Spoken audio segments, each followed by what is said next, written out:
Normal yan sa lahat ng opisina ng gobyerno na nagbabayad ka.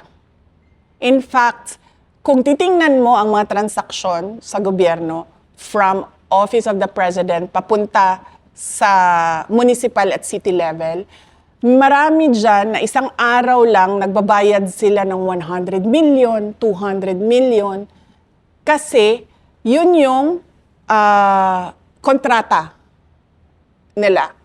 Kailangan nila magbayad sa mga obligasyon nila. So, hindi nakakapagtataka na magbabayad ka, may lalabas talaga na pera. Kasi kailangan mo magbayad sa lahat ng mga obligasyon mo. Yun yung purpose ng funds yun yung purpose ng budget. Lahat ng project mo, lahat ng programa mo, kailangan yun ng pera, diba? So, meron yung mga procurement. Tapos, pagkatapos nun, pag nabuo na yung lahat, tapos nandyan na yung budget mo, kailangan mo magbayad.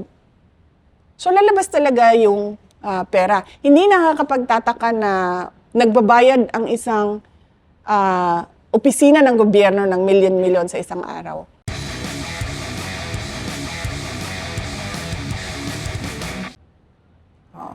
May dalawa pong pinupukol sa inyo pagdating sa issue na impeachment. One, yung paglustay. Ipaliwanag nyo po ba yung 11 days na ginastos nyo? At pangalawa, yung Maria Piatos ba yun? No, Mary Grace Piatos. Mary Grace Piatos. Yun yung dalawang paulit-ulit nilang inuulit na binabanggit. Ano pong nasa likod nung 11 days? Oo. Normal yan sa lahat ng opisina ng gobyerno na nagbabayad ka. In fact, kung titingnan mo ang mga transaksyon sa gobyerno from Office of the President papunta sa municipal at city level, marami dyan na isang araw lang nagbabayad sila ng 100 million, 200 million, kasi yun yung kontrata nila. Kailangan nila magbayad sa mga obligasyon nila. So, hindi nakakapagtataka na magbabayad ka, may lalabas talaga na pera. Kasi kailangan mo magbayad sa lahat ng mga obligasyon mo. Yun yung purpose ng funds yun yung purpose ng budget. Lahat ng project mo, lahat ng programa mo, kailangan yun ng pera, diba? So, meron yung mga procurement. Tapos, pagkatapos nun, pag nabuo na yung lahat, tapos nandyan na yung budget mo, kailangan mo magbayad. So, lalabas talaga yung pera. Hindi nakakapagtataka na nagbabayad ang isang opisina ng gobyerno ng milyon-milyon sa isang araw. Pero hindi ho ba kayo napaisip na late na nila ni-release yung budget nyo nun? Kasi 11 days na lang bago mag-New Year. Hindi nyo naisip na baka patibong to? Merong nagsasabi na ganyan, na patibong ito. Pero ako good faith ako lagi sa trabaho August pa lang, kasi July, binubuo namin yung satellite offices. Kasi sa gobyerno, di ba, parang tipong limited lagi yung budget. Sa lahat ng opisina ng gobyerno, limited lagi yung budget. Lalong-lalo na sa amin, sa Office of the Vice President. Tapos yung trabaho namin, wide range yun. Pero tumutok kami sa good governance and poverty alleviation. Kasi yun talaga yung problema ng bayan natin. Alam mo, naghihirap na tayo noon, ilang years, siguro mga 10, 20 years. Hanggang ngayon, makikita mo sa economic indicators natin at yung position natin dito sa ASEAN region, makikita mo na nasa baba tayo in terms of economic performance. So ikaw, itatarget mo yung projects mo. Saan ba dito saan ba dito maraming mahihirap? Saan ba dito maraming nare-recruit sa insurgency? Saan dito ang merong reports ng terrorism? Saan dito ang merong reports ng violent extremism? Saan dito ang illegal na droga? Saan dito ang mga scammer? Saan dito ang mga rapist? Saan dito ang may reports ng child abuse, trafficking? Hindi mo makukuha yan, lahat yan, kung hindi ka bibili ng impormasyon. Tapos hindi mo matatarget yan sa project mo, yung intervention mo ng gobyerno, kung hindi mo alam sino ang tutumbukin mo ng project mo. Kunwari, sa amin, meron kaming Magnegosyo Taday, livelihood assistance program, entrepreneurship program. Paano namin malalaman kung sino yung tuturuan namin ng entrepreneurship doon sa kadami-daming tao sa isang lugar kung hindi namin alam sino doon ang tinatarget ng pagtutulak ng illegal na droga? Kung sino doon ang tinatarget na i-recruit para maging NPA? So, kailangan namin yon, yung impormasyon na yon, para, o yan yon, ito yung sinusolve natin dyan. O dito, ito, terrorism, sige, lagyan nyo ng programa ng gobyerno dyan. Para hindi nadadala yung tao sa illegal.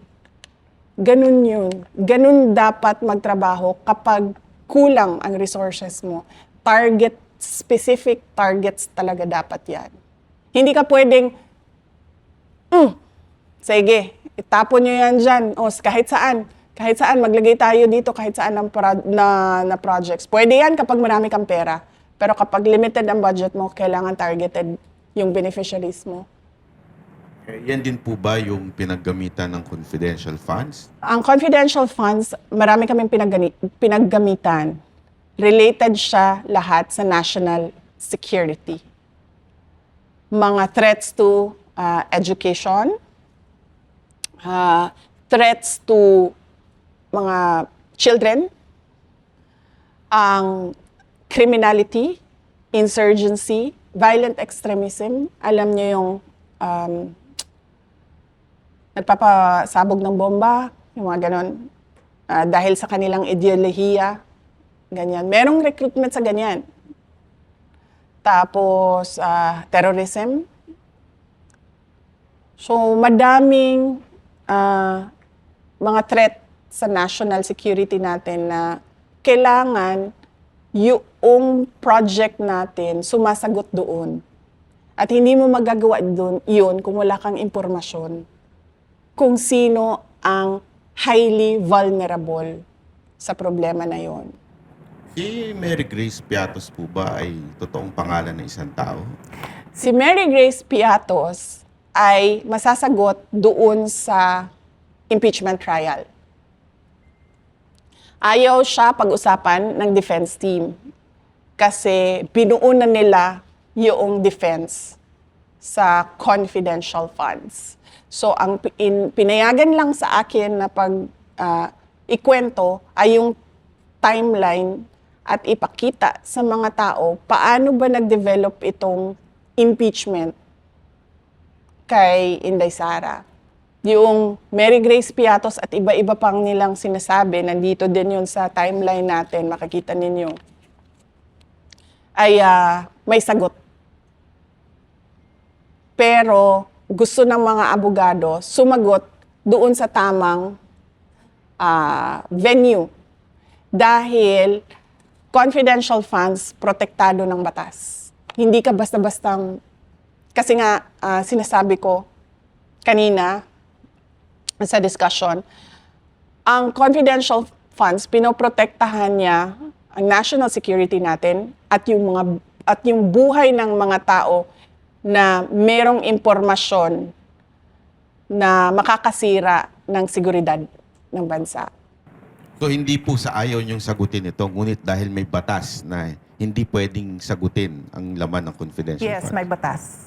In fact, madami sa kanila sa House of Representatives ang nag-violate nung batas na yon. And mako-compromise, VP, yung operations kapag inilabas tong information na ito. Hindi lang yung operations, pero mako-compromise yung security sector ng gobyerno natin. Kasi mag-i-explain kami kung paano nag-ooperate ang intelligence operation ng gobyerno. Makikita ng NPA, makikita ng makabayan, kaya takot ang makabayan sa confidential funds kasi alam nila na ginagamit yon para bumili ng impormasyon kung paano ginagawa yung recruitment, paano umaakyat sa bundok yung mga bata, mga ganon. Natatakot silang mabuking.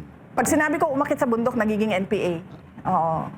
Tsaka parang kaya nila gustong malaman yung kung saan napupunta, paano ba ginagamit, para malaman nila yung galawan, strategy ng gobyerno, paano nag-gather ng intel sa kanila, and paano sila ino-operate. Para ibahin Tama na ba? nila. Oo. So delikado yun para dun sa mga taong nagbibenta ng mga information. Kasi itong mga binibilan nyo ng information na to, nasa loob sila mismo ng organisasyon na yun. Oo, kasi,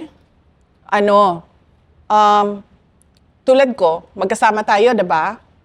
So, pare-pareho yung alam natin na impormasyon. So, bakit ko pa bibilhin yung impormasyon mo? Alam ko na yun eh. Diba? Kanino ba ang impormasyon na hindi ko alam? Doon sa mga illegal. Doon sa kalaban, kumbaga. Diba?